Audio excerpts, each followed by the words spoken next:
भारत देश में रहने वाले तमाम हिंदू और मुसलमान भाई आपस में एक साथ मिलजुल कर रहते हैं। सबका एक दूसरे के साथ व्यापार है, लेन देन है, खाना पीना है, सब लोग एक साथ उठते हैं बैठते हैं। लेकिन इस देश के अंदर टी राजा हो या कुछ लोग ऐसे हैं जो ऊटपटांग बयान देते हैं और जिनके चक्कर में देश के तमाम मुसलमान भाइयों को और तमाम हिंदू भाइयों को इस घटना का कारण बनना पड़ता है, इनकी इस बात का शिकार बनना पड़ता है। जब एक बयान दिया गया जो नवीन जिंदल के द्वारा, नूपुर शर्मा के द्वारा दिया गया, उसमें आपने देखा कि एक बेकसूर कन्हैया लाल की जान चली जाती है, लेकिन भारतीय जनता पार्टी के प्रधानमंत्री नरेंद्र मोदी जी उनके खिलाफ एक शब्द नहीं बोलते हैं। भारतीय जनता पार्टी के प्रधानमंत्री नरेंद्र मोदी जी उनके खिलाफ, मोहित जी देखिए मैं आपको एक बताऊं, सबके प्रधानमंत्री हैं तो कन्हैया लाल कोई मुसलमान नहीं था, उसके लिए क्यों नहीं बोले? क्योंकि उसकी हत्या करने वालों के फोटोग्राफ जो हैं वो भारतीय जनता पार्टी के लोगों के साथ निकलकर सामने आ रहे थे, इसलिए प्रधानमंत्री जी नहीं बोले। दूसरी बात ये कि जिस प्रकार से टी राजा,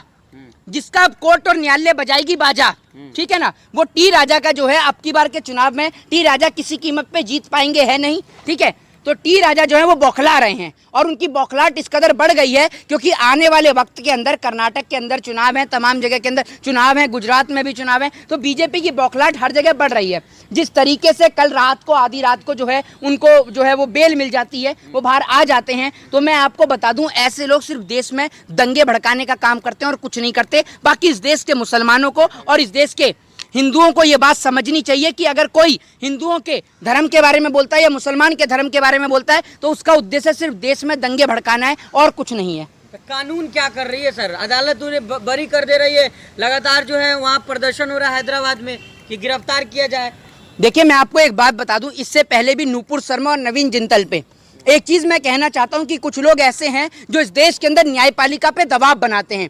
आप हो या कोई भी व्यक्ति हो आकर इस देश के अंदर न्यायपालिका के ऊपर आरोप लगाने लग जाता है, लेकिन आप न्यायपालिका की मजबूरी समझ कर देखिए। इस देश के अंदर न्यायपालिका के ऊपर दबाव बनाया जाता है, उसको प्रेशराइज किया जाता है। इस देश में लोग खुलकर नहीं बोलते, लेकिन कहीं ना कहीं इस देश के अंदर जो इस देश की जो जुडिशरी है उस पर भी कहीं ना कोई दबाव है, कहीं ना कहीं कोई ना कोई प्रेशर है, जिस कारण इस देश की जुडिशरी आज खुलकर किसी फैसले पर नहीं बोल पाती। कानूनी खुल के फैसला नहीं कर पाएगी तो फिर जनता में क्या विश्वास रहेगा? एक बात मैं आपको बता दूं, सुन लीजिए, जो इस देश के अंदर आज भी कुछ ऐसे जज हैं जो अपनी जान की परवाह ना करते हुए आज भी बहुत सारे ऐसे फैसले लेते हैं जो फैसले इस देश के लिए बेहद जरूरी हैं। आपने देखा जब बिल्किस बानो के साथ में बलात्कार जैसी घटना होती है तो उसमें जो जज हैं वो 14 साल की सजा सुनाते हैं, लेकिन उसके बाद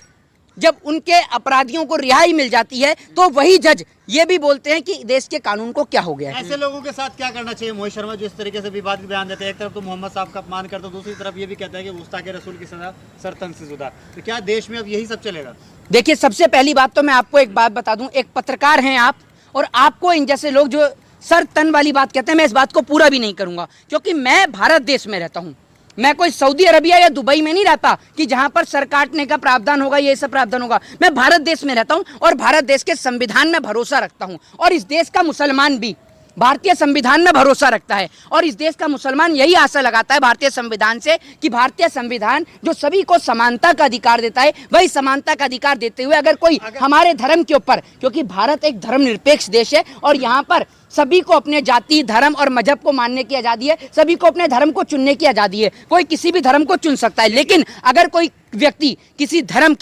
धर्म का अपमान करता है या उसकी धार्मिक भावना को आहत पहुंचाता है तो इसके लिए भी देश के जो कॉन्स्टिट्यूशन है और देश के जो डेमोक्रेसी है, लोकतंत्र है, उसमें इसके लिए प्रावधान किया गया सजा का। कानून के छात्र हैं, क्या लगता है किस तरह की